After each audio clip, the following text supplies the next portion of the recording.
I sat in my car outside the Hartwell Manufacturing building, hands trembling as I processed what had just happened inside. Jessica, my manager of 6 months, had just fired me after 3 years of dedicated work building our entire vendor network from scratch. She claimed she found better suppliers and deleted every single contact I had cultivated. The confrontation was brutal and public, with half the office watching as security escorted me out. As I started my engine, my phone buzzed with a text from CEO Michael asking about our critical Boeing shipment delay. I smiled for the first time that day, typed back, "Ask Jessica," and drove away, knowing exactly what was about to unfold. 3 years ago, I joined Hartwell Manufacturing as their supply chain coordinator, and what I inherited was nothing short of a disaster. Late deliveries were the norm, quality control was non-existent, and our vendor relationships consisted of whoever answered their phones fastest when we desperately needed parts. The previous coordinator had left abruptly, taking no notes and leaving no transition plan. I was 29 years old, fresh from my logistics degree, and completely overwhelmed by the chaos. But I saw an opportunity where others saw problems. Instead of simply managing contracts like my predecessor, I decided to become a true partner with our suppliers. I spent my first 6 months visiting every vendor personally, learning their operations, understanding their challenges, and building genuine relationships. I drove to small family businesses in rural Pennsylvania, toured specialized manufacturing facilities in Ohio, and sat in cramped offices with third-generation business owners who had never experienced a client who actually cared about their success. The transformation was remarkable. Within 18 months, our on-time delivery rate jumped from 62% to 97%. Our quality defect rate dropped by 75%. Most importantly, we secured exclusive partnerships with niche suppliers that our competitors couldn't access. I knew the names of my vendors' children, their struggles with rising material costs, their innovative capabilities that larger companies overlooked. My approach wasn't just about business transactions. When Thompson Metal Works in Montana faced a cash flow crisis, I helped them negotiate extended payment terms that kept them operational. When Garcia Precision Components needed new equipment, I connected them with our equipment financing team. These weren't just vendors anymore. They were strategic partners invested in our mutual success. Then, 6 months ago, everything changed when Jessica arrived from our competitor, Consolidated Manufacturing. She was hired as the new procurement manager, technically my supervisor, and she immediately questioned every aspect of my vendor management approach. During our first meeting, she flipped through my relationship files with obvious distaste. "This is all very informal," she said, frowning at handwritten notes about supplier capabilities. "Where are the standardized contracts? The cost optimization reports? The vendor scorecards?" I explained that my suppliers were carefully chosen for their unique capabilities, not just their prices. Many were small businesses that couldn't compete on pure cost, but offered specialized services that larger suppliers couldn't match. Jessica's expression grew more skeptical with each explanation. "We need everything standardized and cost-optimized," she declared. "These personal relationships are unprofessional. Business decisions should be based on data, not feelings." Over the following weeks, I began noticing Jessica having hushed phone conversations that stopped whenever I approached. She started requesting detailed information about all my supplier relationships, claiming she needed backup documentation. Something felt wrong, but I couldn't identify exactly what. The warning signs escalated when I overheard Jessica on a call with someone she called Director Martinez. She was discussing supplier contracts and mentioning specific companies from my network. When she noticed me listening, she quickly ended the call and claimed it was about industry benchmarking. That evening, I decided to research Jessica's background more thoroughly. What I discovered made my blood run cold. Director Martinez was the head of procurement at Consolidated Manufacturing, Jessica's former employer. She wasn't just questioning my methods. She was actively sharing intelligence about our supplier network with our biggest competitor. The pieces fell into place with sickening clarity. Jessica hadn't come to improve our operations. She had come to destroy them. She was systematically gathering information about our most valuable vendor relationships so Consolidated could poach them. My carefully built network of exclusive partnerships was being sold out from the inside. As I sat in my apartment that night, staring at the evidence I had gathered, I realized that Jessica wasn't just threatening my job. She was planning to betray every small business owner who had trusted me, every family operation that had bent over backward to meet our needs, every relationship I had spent years nurturing. The suppliers who had become like family to me were about to be stabbed in the back, and there was nothing I could do to warn them without destroying my own career. The emotional weight of that realization was crushing. These weren't just business relationships to me. They were human connections built on mutual respect and trust. Thompson Metal Works had worked through weekends to meet our emergency deadlines. Garcia Precision had developed custom tooling specifically for our specifications. Midwest Electronics had hired additional staff based on our growing partnership. Now, Jessica was going to sacrifice all of that for whatever kickbacks Consolidated was offering her. Jessica's attacks on my vendor relationships accelerated dramatically over the next few weeks. She began what she called comprehensive vendor audits, demanding detailed financial records, proprietary contract terms, and complete contact information from every supplier in my network. When I expressed concern about sharing sensitive partner information, she accused me of being obstructionist and unprofessional. "These audits are necessary for risk management," Jessica explained during a tense meeting with HR present. "We need complete transparency about all vendor relationships." Eugenia's resistance suggests she has something to hide. The manipulation was masterful and terrifying. Jessica positioned herself as the responsible manager, implementing proper oversight while painting me as secretive and potentially corrupt. She convinced CEO Michael that my personal relationships with suppliers represented security risks and liability concerns for the company. "Modern procurement requires standardized processes," she told Michael during a meeting I wasn't invited to attend. "Eugenia's informal approach may have worked in the past, but we need professional vendor management to scale our operations." Michael, focused on growing the company and lacking deep understanding of supply chain complexities, authorized Jessica to conduct a complete vendor database overhaul. This gave her the ammunition she needed to demand access to everything I had built. I tried to protect my suppliers by providing minimal information and stalling whenever possible. I gave Jessica official contact information but withheld the personal cell numbers and after-hours contacts that were crucial for emergency situations. I provided contract summaries but not the detailed notes about each supplier's unique capabilities and constraints. Jessica's response was swift and vicious. She began calling my suppliers directly, claiming to represent new management at Hartwell and demanding they accept updated contract terms. The new terms weren't just different. They were designed to benefit Consolidated Manufacturing's preferred vendors. Suddenly, my longtime partners were receiving ultimatums about pricing changes and exclusivity clauses that made no business sense for Hartwell but perfectly positioned Consolidated to steal market share. The first casualty was Thompson Metal Works in Montana. When owner Jack Thompson called me confused about Jessica's demands, I could hear the hurt in his voice.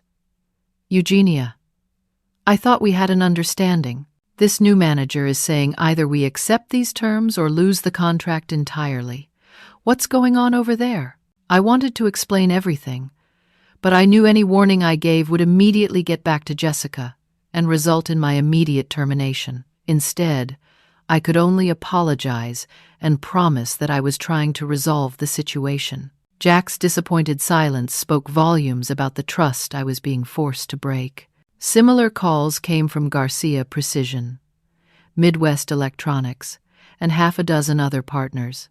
Each conversation was like a knife to my heart, as I watched relationships I had carefully cultivated for years crumble under Jessica's systematic destruction. These suppliers had bent over backward for us countless times, and now they were being treated like disposable commodities. Jessica's public attacks on my competence became increasingly personal and humiliating. During team meetings, she would question my decisions in front of colleagues, suggest that I was too emotional for strategic procurement, and imply that my relationship-based approach was outdated and ineffective. Successful vendor management requires objective analysis, not personal attachments, she announced. During one particularly brutal meeting, we need to make decisions based on data and performance metrics, not feelings and friendships. The psychological warfare was deliberate and effective. Jessica was systematically undermining my credibility while positioning herself as the rational alternative to my supposedly emotional approach. Colleagues who had previously respected my work began looking at me with doubt and concern.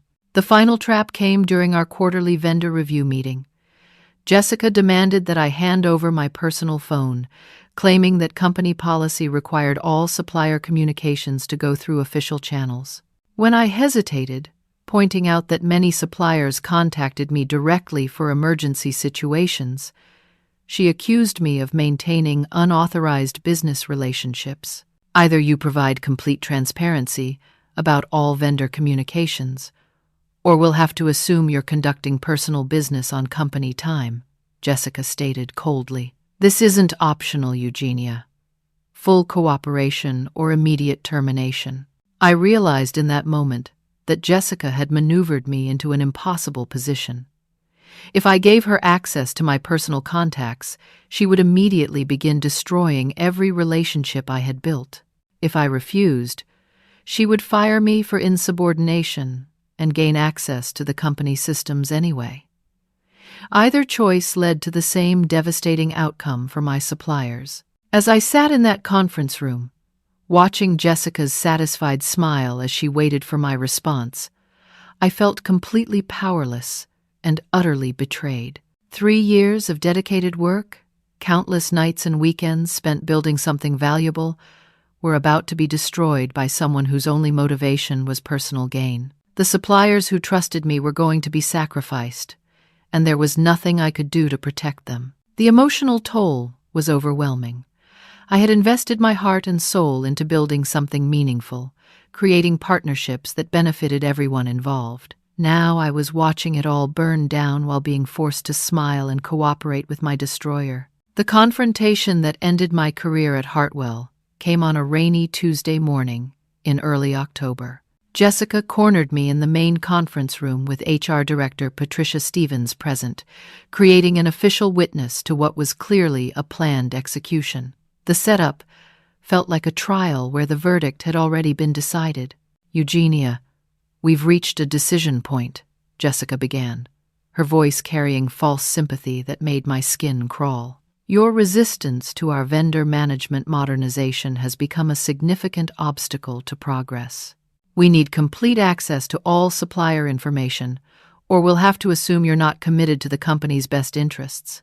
I looked at Patricia, hoping for some sign of fairness, but her expression was carefully neutral. Jessica had clearly prepared her case thoroughly, painting me as an obstructionist employee standing in the way of necessary improvements. I've prepared a comprehensive transition plan, Jessica continued, sliding a thick folder across the table. We've identified superior suppliers who can provide better pricing and more reliable delivery schedules. Your vendor network, frankly, is outdated and inefficient. The accusation hit like a physical blow. My vendor network had transformed Hartwell's operations, delivering record performance and exclusive capabilities our competitors envied. Yet here was Jessica claiming that everything I had built was worthless, simply because it didn't align with her hidden agenda. I'm giving you one final opportunity to cooperate, Jessica said, her tone hardening. Provide complete vendor contact information, including personal cell numbers and emergency contacts, or clean out your desk. The choice is yours. In that moment, something shifted inside me. Instead of panic or anger, I felt an unexpected sense of clarity. Jessica thought she held all the cards, but she had no idea what she was actually trying to steal. Her arrogance had blinded her to the true nature of what I had built. "I appreciate the opportunity to make this choice," I replied calmly, standing up from the conference table. "You're absolutely right that it's time for a transition." Jessica's eyes lit up with victory, completely missing the careful wording of my response. She immediately began accessing my computer, deleting my system permissions while I gathered my personal items. The display was deliberately public, with half the office watching as my access cards were deactivated and my company email account closed. "I found new suppliers," Jessica announced, loudly enough for everyone to hear. "Superior companies that understand modern business practices. Eugenia's methods were holding us back." As I packed my desk, colleagues approached with confused expressions. Production supervisor Danny Martinez looked particularly concerned. "Eugenia, what's happening? If there are vendor changes, shouldn't we coordinate with the floor teams?" "Ask Jessica," I replied simply. "She's handling all vendor relationships now." Jessica overheard and immediately inserted herself into the conversation. "Danny, we're implementing streamlined procurement processes. Any questions about suppliers should come directly to me." Danny's expression grew skeptical, but he nodded reluctantly. I could see similar confusion on faces throughout the office. These people knew that I had been the heart of our supply chain success, and they were watching me being discarded without explanation. As security escorted me to the parking lot, Jessica called out one final humiliation. "You're done here, Eugenia. Better start job hunting." I turned back to face her, surrounded by watching colleagues, and smiled genuinely for the first time all morning. "Thank you, Jessica. I think I'll take some time off first." The response clearly wasn't what she expected. Jessica's triumphant expression flickered with confusion as I walked away without anger or protest. She had no idea that she was about to discover the difference between managing vendor contracts and actually understanding vendor relationships. What Jessica didn't know, because she had never bothered to truly investigate my work, was that my supplier relationships weren't just about having contact information. Over 3 years, I had identified critical vulnerabilities in our supply chain that could only be addressed through specific partnerships with specialized manufacturers.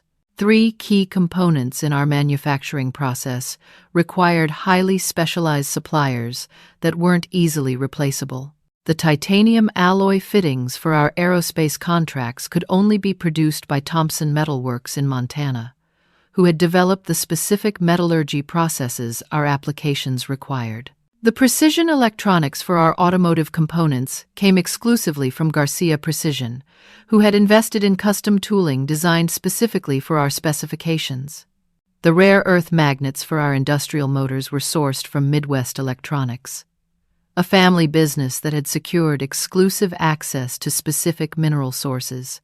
These weren't relationships that could be replaced with a few phone calls and better pricing. They were strategic partnerships built on mutual investment, shared risk, and deep technical collaboration. Jessica's superior suppliers couldn't simply step in and replicate what had taken years to develop.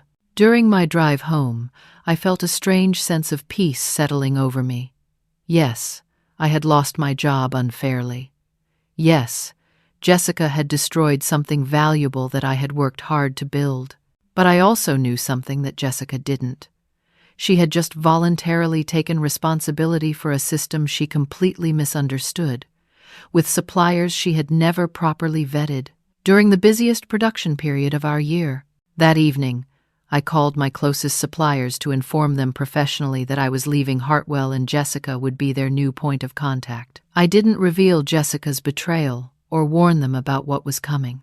I simply thanked them for 3 wonderful years of partnership and wished them well. The responses were immediate and concerned. Jack Thompson, at Thompson Metal Works, was particularly distressed. "Eugenia, you built this relationship from nothing. We expanded our facility based on your projections. What's going to happen to our partnership?" I'm sure Jessica will be in touch about future arrangements, I replied diplomatically. I appreciate everything you've done for us. Similar calls with Garcia, Midwest Electronics, and others followed the same pattern. These suppliers weren't just concerned about business continuity. They were genuinely worried about losing relationships that had become personally meaningful to them. Many of these business owners had never experienced the kind of collaborative partnership I had offered, and they were shocked to learn it was ending. As I hung up from the last call, I felt a profound mixture of sadness and anticipation. Sadness for the relationships being unnecessarily destroyed, but anticipation for the education Jessica was about to receive. She thought she was inheriting a simple list of vendor contacts. What she was actually inheriting was a complex ecosystem of interdependent relationships that required constant nurturing and deep technical understanding to maintain. The next morning, I submitted a request for 1 week of vacation time, which was automatically approved since I was technically still employed until my official termination date. Then I drove to a mountain cabin I had rented in Pennsylvania's Pocono Mountains, turned off my phone, and settled in to read, hike, and process this unexpected transition in my life. I had no idea that back in Hartwell's offices, Jessica was about to discover that managing vendor relationships and understanding vendor capabilities were two completely different skills. Jessica's first day as sole manager of Hartwell's supply chain began with the confidence of someone who believed she had eliminated an obstacle to progress. She arrived at the office early, armed with contact information for her preferred suppliers and a detailed plan to demonstrate immediate improvements in cost, efficiency, and vendor performance. Her first call was to Consolidated Materials, one of the suppliers she had been secretly coordinating with during her intelligence gathering operation. "This is Jessica Roberts at Hartwell Manufacturing. We're ready to move forward with that titanium alloy contract we discussed." The response wasn't what she expected. "Ma'am, we appreciate the opportunity, but we don't actually manufacture titanium alloy fittings. We're a steel and aluminum fabricator. I think there might be some confusion about our capabilities." Jessica's confidence wavered slightly, but she pressed forward. "What about precision electronics components? We need automotive-grade circuits for immediate delivery." "We don't do electronics work either, ma'am. We're strictly metal fabrication. Perhaps you have us confused with another company?"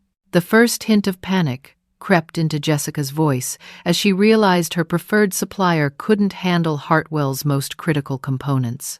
She quickly called her second backup option, Premium Industrial Solutions, only to discover they specialized in consumer goods packaging, not aerospace manufacturing components. By mid-morning, Jessica had called 6 different suppliers and discovered that none of them could actually produce the specialized components Hartwell needed for their current production schedule. Her careful plan to replace Eugenia's vendor network was crumbling because she had never bothered to understand what those vendors actually provided. Meanwhile, the production floor was facing its own crisis. Supervisor Danny Martinez had noticed they were running low on titanium alloy fittings for the Boeing contract, which typically required a 3-week lead time for custom orders. He called the main number for Thompson Metal Works, but instead of reaching Jack Thompson directly as he usually did through Eugenia's contacts, he got a general receptionist. "I need to speak with Jack Thompson about an urgent order," Danny explained. "Mr. Thompson is in meetings all day. Can I take a message and have someone call you back tomorrow?" The receptionist replied. "This is Danny Martinez from Hartwell Manufacturing. We've been working with Jack personally for 3 years. This is about our Boeing contract deadline. I'm sorry, but I don't show any current contracts with Hartwell Manufacturing in our system. Are you sure you have the right company?" Danny hung up in confusion and immediately sought out Jessica. He found her frantically making phone calls, surrounded by scattered papers, and looking increasingly desperate. "Jessica, I can't reach Thompson Metal Works about our titanium order. Their system shows no record of our contracts. What's going on with our vendor relationships?" Jessica looked up from her phone with barely concealed panic. I'm handling all vendor communications now. Don't contact suppliers directly. But we need those titanium fittings by next Friday or we'll miss the Boeing deadline. That's a $2 million contract. How are you planning to solve this? Jessica's response revealed the depth of her ignorance.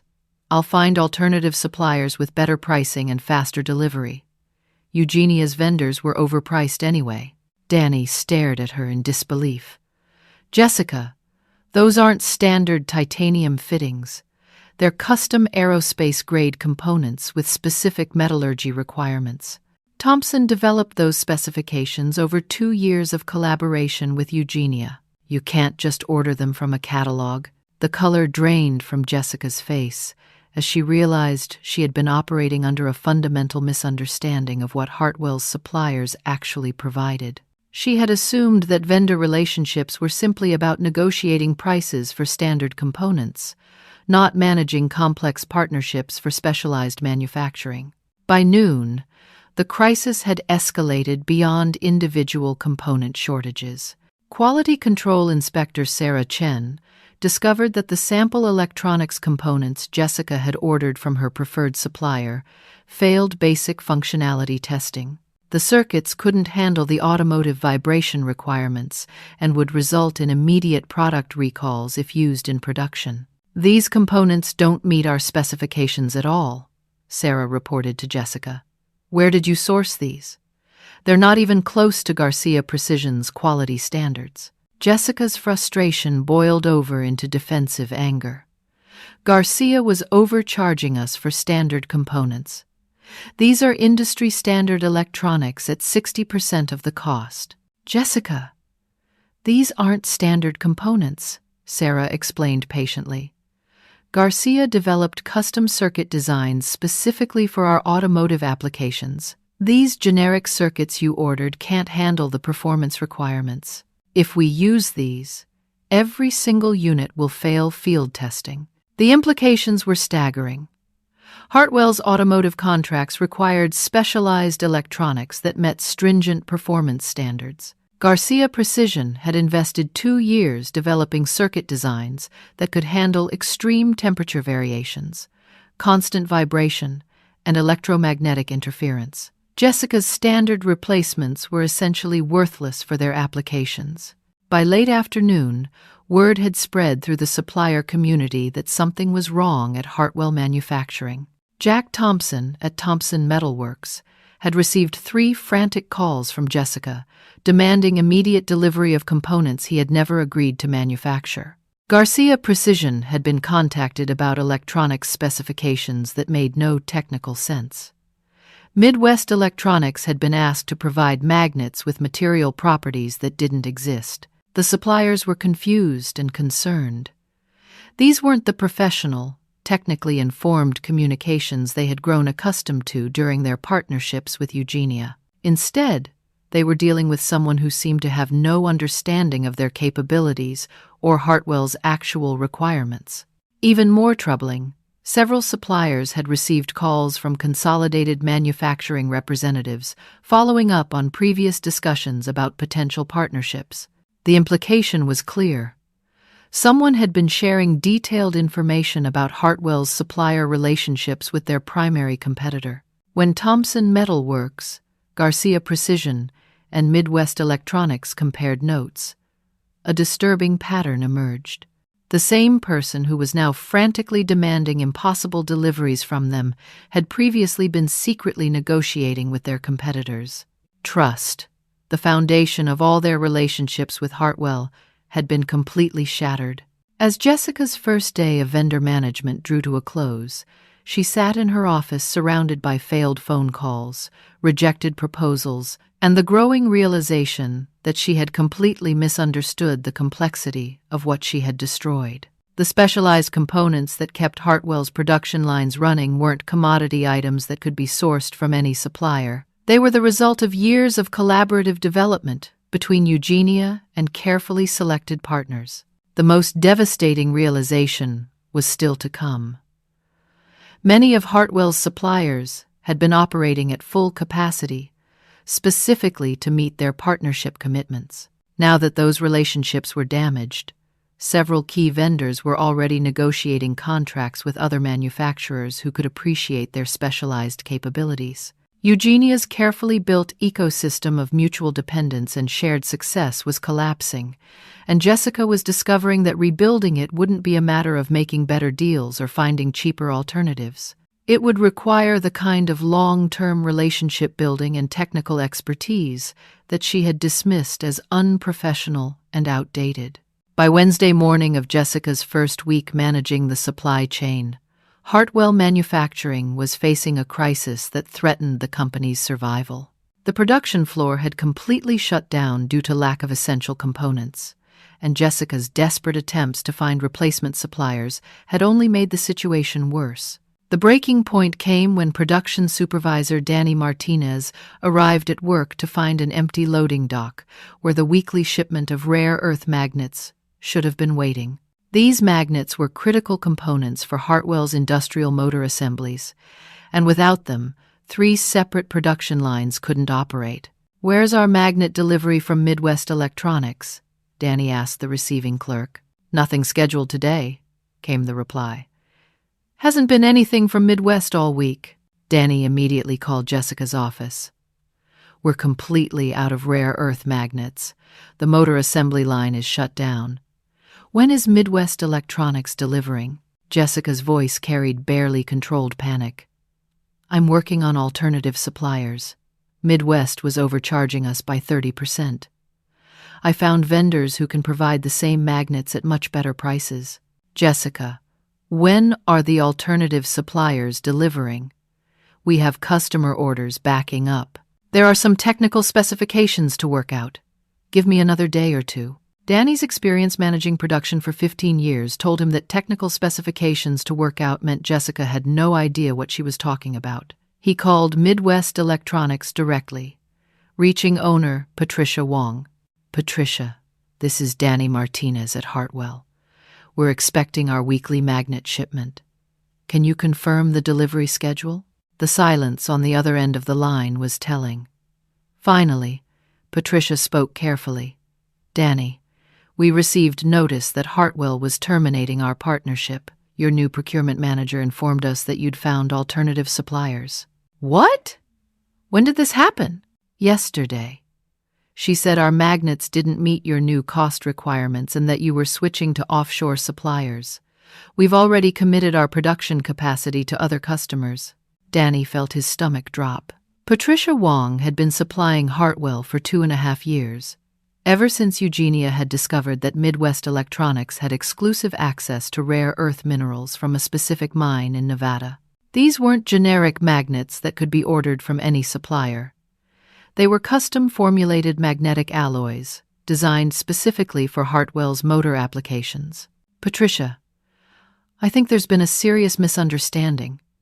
Those offshore suppliers can't provide the same magnetic properties we need. Our motors require your specific alloy composition." "I understand, Danny, but we're a small operation. When we lose a major customer, we have to find replacement contracts quickly. We signed agreements with 2 new customers yesterday. Our production is committed for the next 3 months." The implications were catastrophic. Hartwell's industrial motor division represented 40% of their revenue, and without Midwest Electronics' specialized magnets, they couldn't fulfill any existing orders. Worse, the custom alloy formula had been developed collaboratively between Eugenia and Patricia Wong over 18 months of testing and refinement. No other supplier possessed that specific knowledge.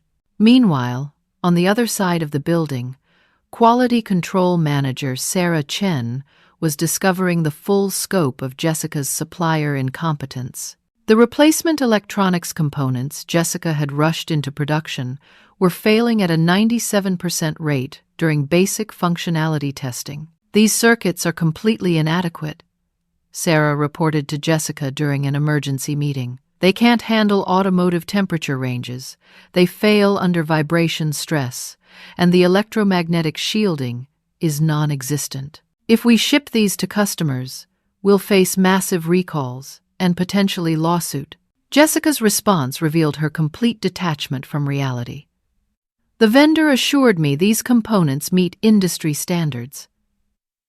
If there are minor performance issues, we can adjust our testing protocols.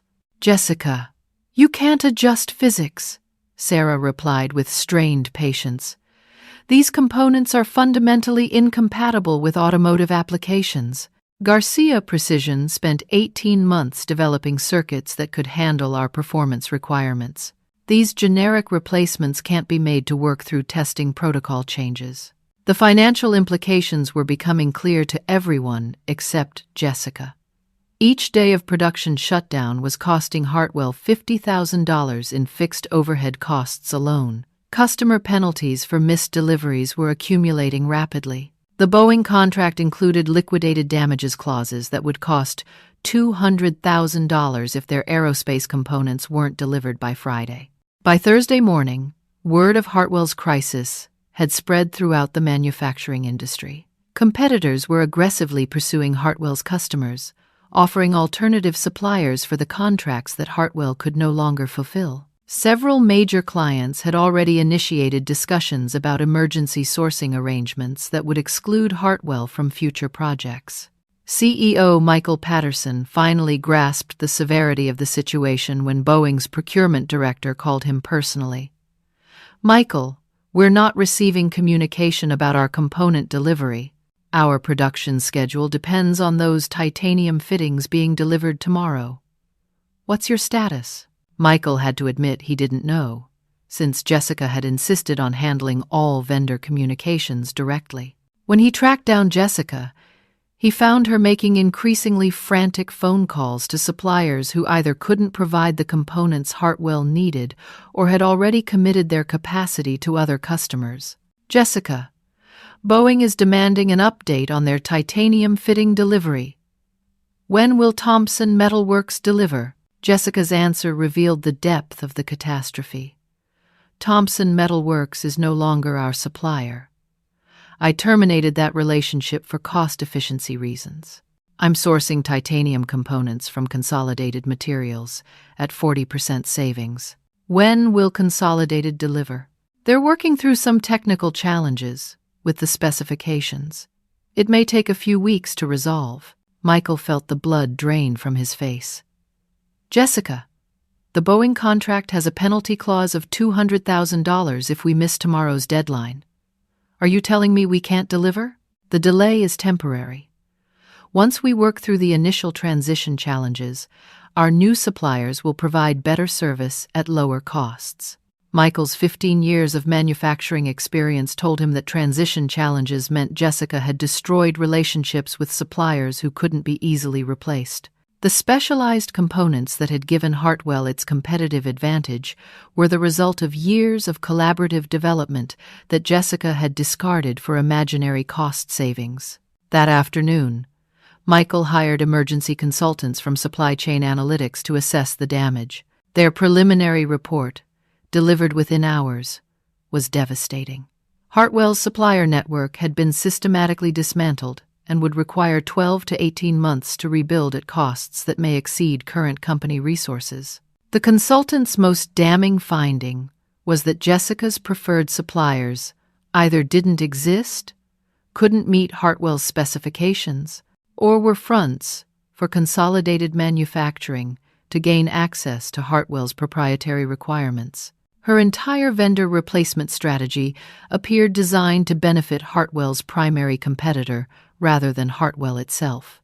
As Thursday evening approached, Michael realized that Jessica hadn't just made personnel mistakes or vendor management errors. She had systematically destroyed relationships that were fundamental to Hartwell's operations, potentially with deliberate intent to benefit a competitor.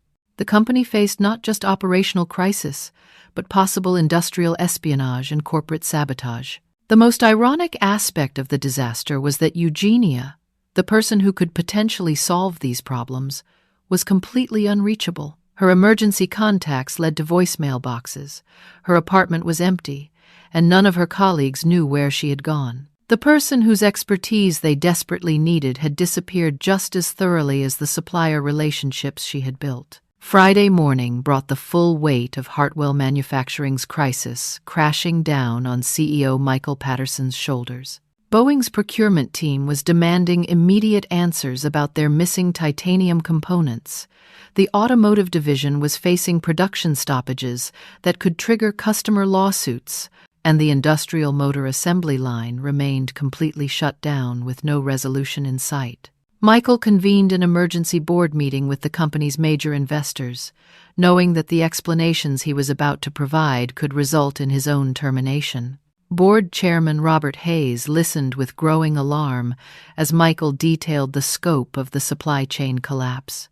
"Let me understand this correctly," Hayes said slowly. "Your procurement manager fired the person who built our entire vendor network and replaced our specialized suppliers with companies that can't actually provide our components. That appears to be the situation, yes. And this procurement manager made these changes without consulting engineering, production, or quality control." Jessica claimed she was implementing modern procurement practices and cost optimization strategies. Board member Sandra Liu, who had 20 years of manufacturing experience, asked the critical question. "Michael, did anyone verify that these replacement suppliers could actually meet our technical requirements before terminating our existing partnerships?" The silence in the room was deafening. Michael realized that Jessica had convinced him to authorize a vendor overhaul without any due diligence whatsoever. His focus on growth and cost reduction had blinded him to the complexity of what Eugenia had built and the catastrophic risks of dismantling it. "We need to understand exactly what happened here," Hayes declared. "I'm authorizing a comprehensive investigation into this situation.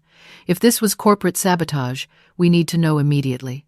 Michael hired forensic business consultants, a firm specializing in industrial espionage investigations, to conduct an emergency audit of Jessica's activities. Their team of investigators worked through the weekend, analyzing phone records, email communications, financial transactions, and vendor contract histories. The preliminary findings, delivered Monday morning, were more damaging than anyone had anticipated. Lead investigator Thomas Bradford presented evidence that painted a clear picture of deliberate sabotage disguised as procurement reform. Jessica Roberts maintained regular contact with Consolidated Manufacturing throughout her employment at Hartwell, Bradford reported. Phone records show weekly conversations with Consolidated's procurement director, often immediately after meetings where she gained access to Hartwell's vendor information. The financial evidence was equally damning. Bank records reveal payments to Jessica Roberts from 3 companies that she later proposed as replacement suppliers for Hartwell. These payments appear to be commissions or kickbacks for steering business to specific vendors. Most disturbing was the pattern of deliberate destruction. Jessica systematically terminated Hartwell's most valuable supplier relationships while providing detailed intelligence about those suppliers to Consolidated Manufacturing. "Several of your former partners are now under contract with Consolidated, using knowledge gained through Jessica's access to your proprietary specifications." Michael felt physically sick as the scope of Jessica's betrayal became clear. She hadn't simply made poor procurement decisions. She had conducted a coordinated campaign to transfer Hartwell's competitive advantages to their primary rival. The specialized relationships that had given Hartwell its market position were now benefiting Consolidated Manufacturing. "What's our legal exposure?" Michael asked. Bradford's response was sobering. "Jessica's actions appear to constitute fraud, breach of fiduciary duty, and industrial espionage. The FBI's Corporate Crime Division should be notified immediately. Additionally, Hartwell may face lawsuits from suppliers who were damaged by her deceptive practices." The investigation revealed that Jessica's superior suppliers were largely fictitious. Premium Industrial Solutions was a shell company created to funnel Hartwell's orders to Consolidated's preferred vendors. Consolidated Materials existed but had never manufactured the components Jessica claimed they could provide. The entire replacement strategy was designed to create chaos at Hartwell while benefiting Consolidated. Michael realized that firing Jessica was insufficient. Criminal charges were necessary to prevent her from repeating this sabotage at other companies. He contacted the FBI's white-collar crime division and provided complete documentation of Jessica's activities. But the immediate crisis remained. Hartwell needed functional supplier relationships to survive. The Boeing contract penalties alone would cost $400,000 if deliveries weren't resumed within days. The automotive division was facing cancellation of contracts worth $3 million. The industrial motor business was completely paralyzed. "We need Eugenia back immediately," Michael told his assistant. "Find her whatever it takes." The search for Eugenia proved more challenging than expected. Her apartment was empty. Her emergency contacts led to voicemail, and her closest work colleagues had no idea where she had gone. Michael drove to her apartment building and spoke with neighbors, learning only that she had left in her car several days earlier with what looked like vacation luggage. Finally, Michael contacted Eugenia's landlord, who mentioned that she had previously stayed at a mountain cabin rental in the Pocono Mountains when she needed quiet time to work on complex projects. After calling dozens of rental agencies, Michael finally located Pine Ridge Cabin Rentals, where Eugenia had booked a week-long retreat. She specifically requested our most isolated cabin with no internet or cell coverage, the rental agent explained. Said she needed complete disconnection from work stress. She's not reachable until she comes back to town. Michael felt a mix of relief at finding Eugenia and frustration at being unable to contact her immediately. The irony wasn't lost on him.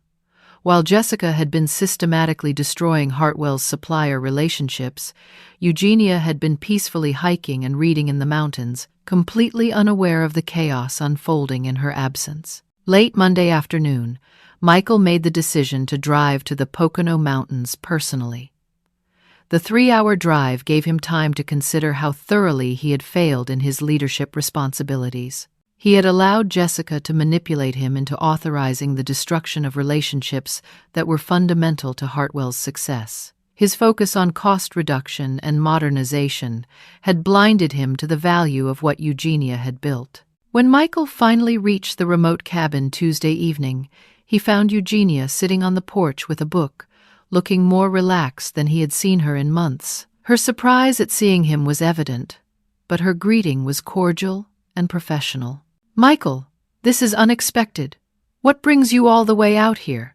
Michael took a deep breath and prepared to deliver the most difficult confession of his professional career. "Eugenia, I need to tell you about what's happened since you left, and I need to ask for your help to save the company." The conversation that followed on that quiet cabin porch was unlike any discussion Michael had ever had with an employee.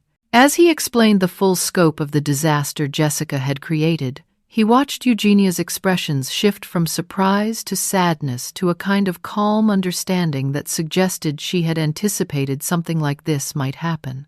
"I should have protected you," Michael admitted. "Jessica convinced me that modernizing our procurement processes was necessary for growth. I never investigated her background thoroughly, and I didn't understand the complexity of what you had built until it was gone." Eugenia listened without interruption as Michael detailed Jessica's sabotage, the FBI investigation, and the financial crisis threatening Hartwell's survival. When he finished, she remained quiet for several minutes, watching the sun set over the mountains. "The suppliers are probably feeling betrayed and confused," she finally said. "They invested time and resources into partnerships they thought were secure. Jack Thompson hired additional staff based on our growth projections. Garcia Precision developed custom tooling specifically for our applications.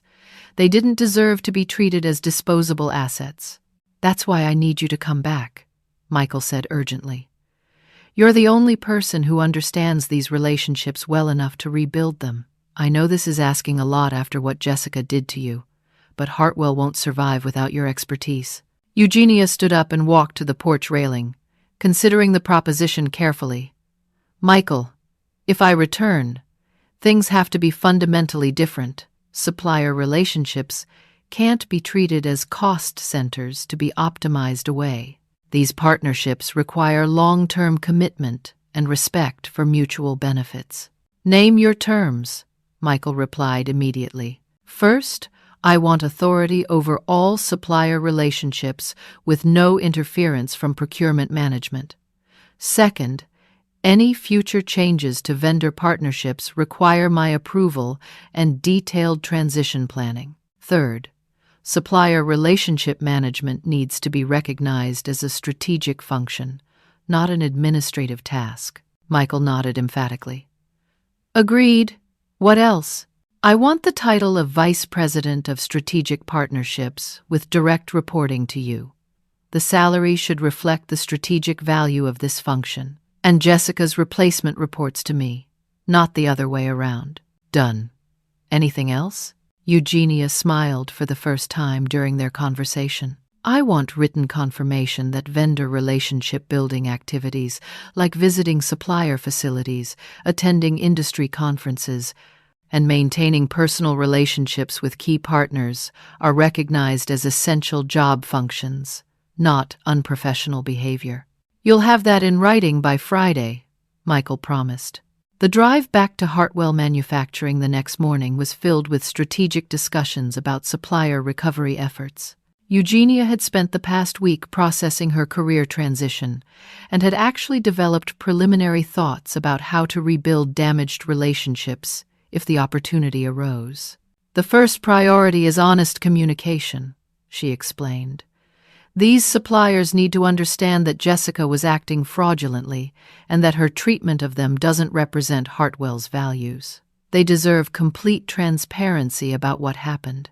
Michael's first action upon returning was to terminate Jessica's employment immediately and provide full cooperation with the FBI investigation. Jessica's response to the termination revealed the depth of her delusion about what she had accomplished. "You're making a mistake," she told Michael during the termination meeting. "Eugenia's methods were outdated and expensive. My vendor optimization strategy would have saved hundreds of thousands of dollars annually." "Jessica, your vendor optimization strategy nearly destroyed the company," Michael replied. "We're facing millions of dollars in penalties and lost contracts because of your decisions." Jessica's final statement as she left the building demonstrated that she still didn't understand what she had done wrong. "You'll regret choosing personal relationships over business efficiency." Eugenia's first day back at Hartwell began with phone calls to each supplier who had been damaged by Jessica's actions. These conversations required careful balance between acknowledging what had happened and rebuilding trust for future partnerships. Her call to Jack Thompson at Thompson Metal Works was typical of the challenging discussions that followed. "Jack, I want to personally apologize for what happened last week. Jessica was acting without proper authority and misrepresenting Hartwell's intentions. Her actions are being investigated by federal authorities. Eugenia, we've been partners for 3 years. Why didn't anyone warn us that changes were coming? Because I wasn't aware of the full scope of Jessica's plans, and I should have communicated better during the transition. I take responsibility for not protecting our partnership during a difficult period." The rebuilding process required more than apologies. Several suppliers had committed their production capacity to other customers during the week of chaos. Eugenia had to negotiate emergency arrangements, offer premium pricing for priority scheduling, and provide financial guarantees to convince partners to resume production. Thompson Metal Works agreed to work overtime shifts to produce titanium fittings for the Boeing contract, but only after Hartwell paid for the additional equipment and staffing costs. Garcia Precision resumed electronics production but required a 6-month contract guarantee to offset the disruption they had experienced. Midwest Electronics demanded payment for the production capacity they had lost while being excluded from Hartwell's operations. The financial cost of rebuilding these relationships was substantial. Hartwell paid nearly $200,000 in premium pricing, overtime costs, and relationship repair investments. However, production resumed within 10 days, and major customer contracts were preserved. Jessica faced federal charges of fraud, conspiracy, and industrial espionage. The investigation revealed that she had been recruited by Consolidated Manufacturing specifically to infiltrate and sabotage Hartwell's operations. Her conviction resulted in federal prison time and substantial financial penalties. More importantly, the investigation exposed Consolidated Manufacturing's systematic campaign to steal competitors' supplier relationships through corporate espionage. The resulting federal case severely damaged Consolidated's reputation and led to millions of dollars in legal settlements with damaged suppliers. 6 months after the crisis, Hartwell Manufacturing had not only recovered but emerged stronger than before. The supplier relationships that survived Jessica's sabotage were now protected by formal partnership agreements that recognized their strategic value. New suppliers were carefully vetted through comprehensive background investigations and technical capability assessments. Eugenia's promotion to Vice President of Strategic Partnerships represented a fundamental shift in how Hartwell valued supplier relationships. Her department grew from one person to a team of 5 specialists, each responsible for maintaining partnerships within specific technical specialties. The company's approach to vendor management became a competitive advantage that attracted suppliers seeking genuine collaboration rather than transactional relationships. The most satisfying aspect of the resolution was watching the suppliers who had remained loyal during the crisis flourish under renewed partnerships. Thompson Metal Works used their premium payments from the emergency production to invest in new equipment that expanded their capabilities. Garcia Precision hired additional engineers and developed new products based on technologies they had created for Hartwell. Midwest Electronics secured long-term mining rights that guaranteed their rare earth material supply for decades. 1 year later, as I reflected on this transformative experience during Hartwell's annual supplier appreciation dinner, I realized that Jessica's betrayal had ultimately strengthened everything she had tried to destroy. The crisis had forced everyone involved to clearly understand the value of genuine partnerships built on trust, expertise, and mutual benefit. The suppliers who attended that dinner weren't just vendors fulfilling contracts. They were strategic partners whose success was directly connected to Hartwell's success. Jack Thompson gave a speech about how the crisis had taught him to value partners who understood long-term relationship building over short-term cost optimization. Patricia Wong from Midwest Electronics talked about how surviving the chaos had proven the durability of partnerships based on shared values rather than just business convenience. Looking around the room at faces of people who had become like family to me, I understood that true professional success isn't about having power over others or optimizing costs in isolation. It's about building relationships where everyone's expertise is valued, where trust enables innovation, and where mutual success creates sustainable competitive advantages. The life lesson that emerged from this experience goes far beyond supplier management or workplace dynamics. Betrayal often reveals the true strength of what was built authentically, while exposing the weakness of what was built on deception. Jessica thought she was destroying my work, but she actually proved its value in ways that no performance review or efficiency metric ever could. Sometimes the worst professional setback becomes the catalyst for the best professional growth.